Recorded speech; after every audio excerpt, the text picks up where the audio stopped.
Hello, Kansas City listeners and the KUAW audience.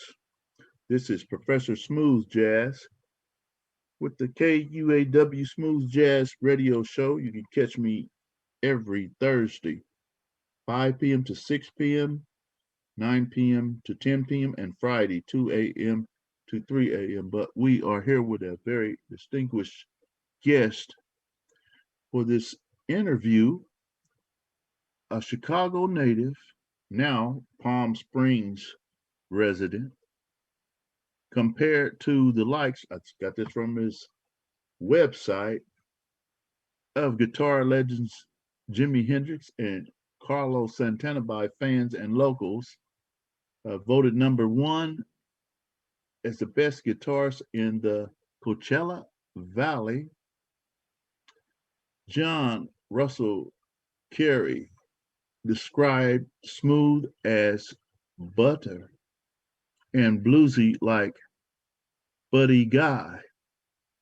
And that smooth as butter compared you to, what was that, George Clinton. So how you doing, Mr. Carey?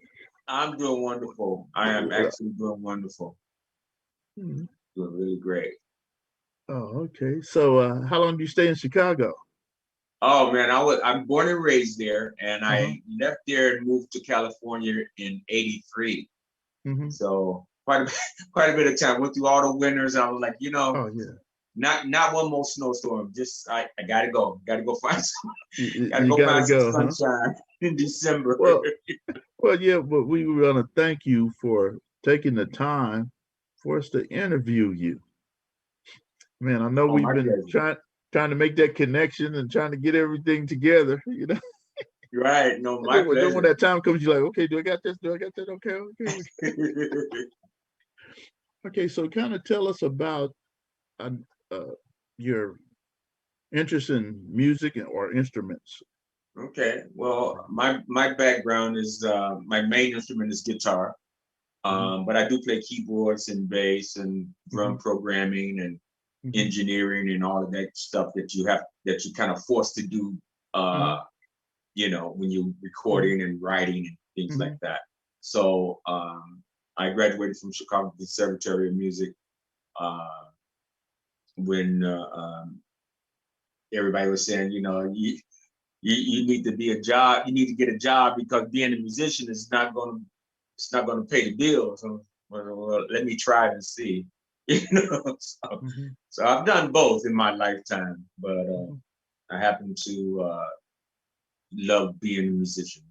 It's something that no one could ever take from you. So I've been hearing that from from parents of jazz of musicians and artists. Now, is that the 2000 thing, or is was it before where that I, came from? Where is where you said you can't make a living being a musician or going in that Yeah, I field. believe it. I mean, I just believe it that there's a scale, just like there's anything in anything else. There's a scale where you can make a living.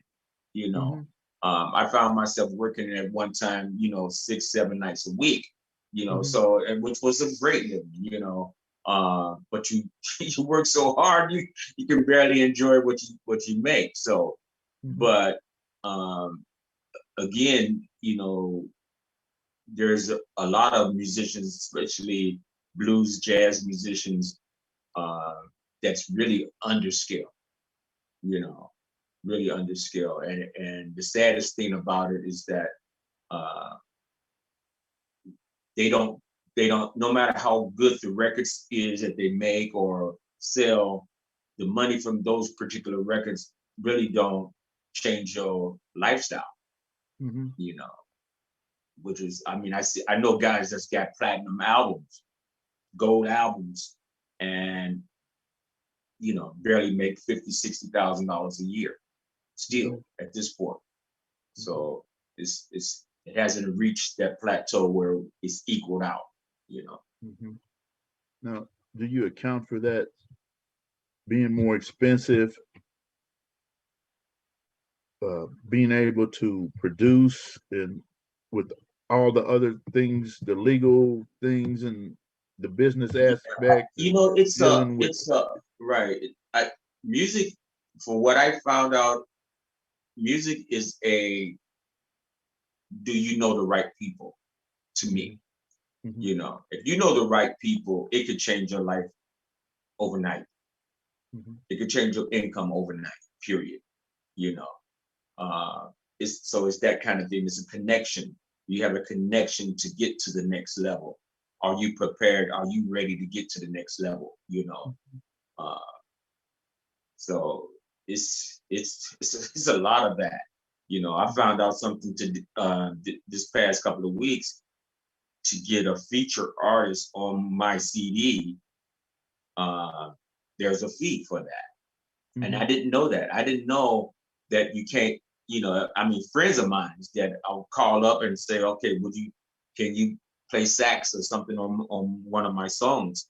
And mhm, they send me an email saying, oh yeah, I can do that, but it costs you $2,500. I'm like, mhm, I didn't, I didn't know there was a thing, because I always do stuff for people. mhm, This guy just called me the other day. I took mhm, guitar on his track. It was like, mhm, I never thought about I should charge you that kind of money just for to have my name on your song, mhm. you know. So And it's this is kind I of like legally set. This is like a legally set like standard or something. yeah.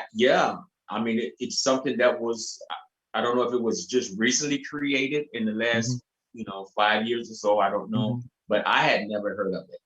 Oh, You know, okay. I had Yeah, this is. always thought that Mhm, from friend to friend, mhm, this has nothing to do with. Just like if you call me and say, hey, John, can you play guitar on my track? I'm like, mhm. okay, let's do it. Yeah. Send me the track. Mhm, But that's what I did, and it was like I got the email. I was like, okay, yeah. Yeah. So everything's. People have to realize that things are changing. things are changing. Yeah. That's the bottom line. It is. Yeah. Things are changing. So now you have eight so far. Eight release 8 CDs. Yes, Okay.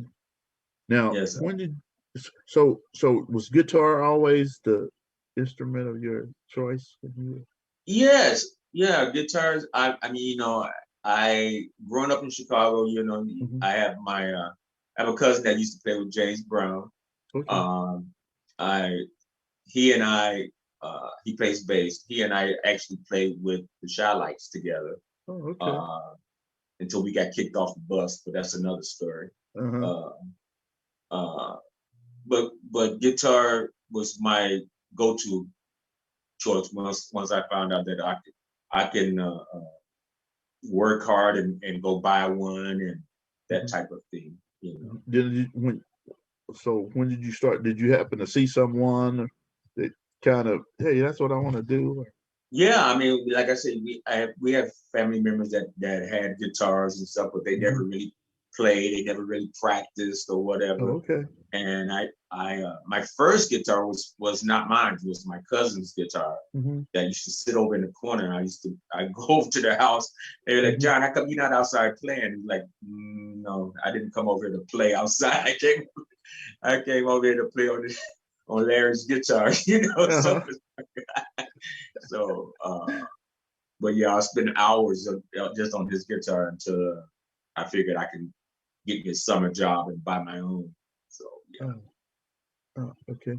Now, so when did you always were you always interested in contemporary or smooth jazz or jazz or? I knew that I could play it, but I Mhm. I was always stuck in what I was always stuck in R&B. Okay. I was like gravitating to James Brown versus you know uh Coltrane or anybody like that. Uh-huh. I was like, oh, Yeah. no, I'm James Brown. I'm from the hood. I'm from the streets. So it's Hmm. like uh, I got to play R&B. So the uh, local bands, we played R&B. You Hmm. know, being in Chicago, local bands, things like Hmm. that. Now, it, being in Chicago, you always think of a Chicago like New York, and you see a lot of R&B groups. Well, a lot of people come from Chicago. So, do you think that that's a great place? If you're interested in music or something like that. Yeah, I Travel. truly do. I mean, it's it's known as the city of the blues, Mm-hmm. but there's such a big variety range of everything, all styles of music. Mm-hmm. Uh, my mom used to sing background for Lil Esther Phillips, so Okay. back in the day, and so it was kind of like uh, learning from those days and then picking up records from those days and then gravitating into it. I think you can play any style of music. You can play one Mm-hmm. of the bands I was in back in there was Mm-hmm. a Chicano band, Mm-hmm. you know. It's like I was probably the only black guy that didn't speak Spanish, but Mm-hmm. I could play the music, you know. Uh-huh. So, Uh-huh. you know. Mhm. So also you also have other interests. You published a children's book. Yes, yes, Hmm. yes, yes. I'm still working on get some of those things done. As you write, it's like okay, I need to change the focus and write about something different, Hmm. or And so create this something different. this one, Anthony's New School. So what does that? What is that? The title, That Anthony's New School. So what does it consist of? And right. how do you get the It's influence and stuff? right. That's about when you get a kid that moves from one city to another, and he has to go to a new school and he has to meet people all over, Hmm. all over again. And so basically, that little book was about that. It was about teaching little kids that it's okay to change schools and meet new people, Hmm. you Hmm. know.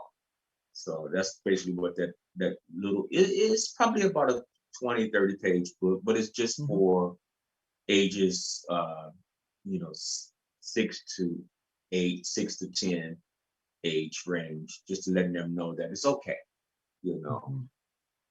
You have to Yeah, make new friends. yeah.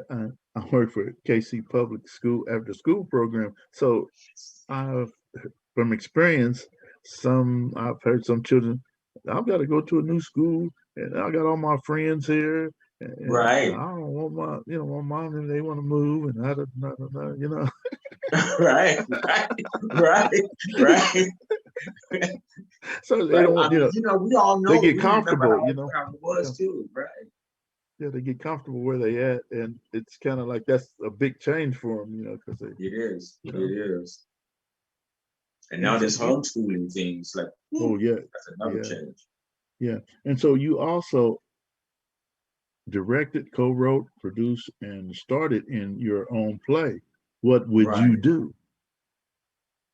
So what is right. it? As 2009, was that the gospel Yeah, it was stage right, play? exactly, Okay. exactly.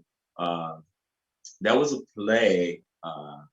Me and my ex Hmm. wrote together, and Hmm. it was a gospel play of basically what would you do if one day you became homeless, just like the guy that you see on the street that you pass Hmm. by every Oh yeah. day, Hmm. you know, Yeah. and what would you do? That was the title, that was the question Hmm. that we asked, and we had packed, we performed it several times. There might be some clips on YouTube, I believe. Um, Hmm. but it was powerful. It was powerful. We performed it at churches and also Cal State Assembly. Yeah. And actually, boy, the message today with COVID, Yes, which is putting a lot of people in certain situations, and then you have officials and politicians. Well, if you give them money, they won't right. go get a They job won't. Right, or right. either. But you got to realize the the the job's not paying as much, It's never so right, it's going to be, and so they're going to get used to more money. So they're going to go look for another job. right. When they do go look for another job, they're going to look for another job that's paying a lot of It's money. paying. Mm-hmm. And actually is Chipotle's. Some of the restaurants and other food service places were complaining because they said, "Man, you putting us in it." They went to $15 an hour, all kind of incentives for for the managers and all kind of things. And man, they said you setting the standard that some of these other restaurants haven't. They're not up to that. And they said Mhm. you that gives they that gives them an advantage of more workers, qualified workers, because just like Costco starting out at $15 an hour.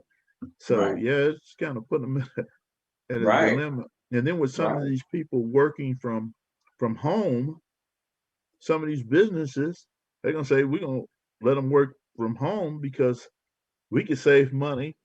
We don't have to pay for air conditioning, building space, heat, this, that, Exactly, lunch breaks, all this kind of exactly. stuff. Why? Mhm. So you can work from at home, use your own air conditioning, You're right, use your right, water. exactly. Yeah, And still get the work done. yeah, Mhm. still get the work done. Yeah. And it's so true. My daughter works working from home. She works for Southwest, and they told her, okay, what you're doing, you could do at home, and that's okay with us, you know. Yeah, yeah, So she's been doing it for the year basically. yeah, yeah. So now, besides the other AKJC Russ I had mentioned, we got something AK the Mad Hatter Funk Attack. Now Right. you have a school, you're a guitar teacher and performer, and I was looking on your website, 2017, you had over 40 guitar students per month, and you still 5 days a week work schedule, front man for your own band. Right. Yeah, that So, was I mean it was a good period mhm, to give back, you know. A lot of those kids were inner city kids. Um, and I didn't charge. man, that's great. It was just the point of, I always believe that, I came from IDB Wells projects in Chicago, and I'm a project kid, and I'm proud to be a project kid. Mhm, Uh, but somebody gave it to me, it mhm, was like, okay. And I was like, okay, you know what? I can do the same. I can give back. And it's mhm, like, okay, and I've been blessed mhm, from doing that, over and over again. So um, I just felt that if they want to learn, I can do it. I can mhm, teach that. mhm. And you never know what a kid that might not have opportunities financially, someone to teach him. You never know what he's gonna turn out to be Turn out to be and what talents he has. exactly, Yeah, exactly right, and exactly. so just like Chadwick with Denzel. Denzel helping him out, and look what happened. Look what he. Exactly. Yeah, there are probably some people who didn't think that the capabilities and all the talent was, they might not have recognized that. But sometimes Hmm. giving them a push too, because their hope, they might not have Right. hope and might not. Well, you have to look at kids and how they think, and when they look at a grown person, I mean, you can tell if a kid, if he doesn't like you or trust you, you can kind of tell he's not gonna be phony and Right. pretend that he doesn't. Right. You're gonna Right. know. You're gonna Right. know.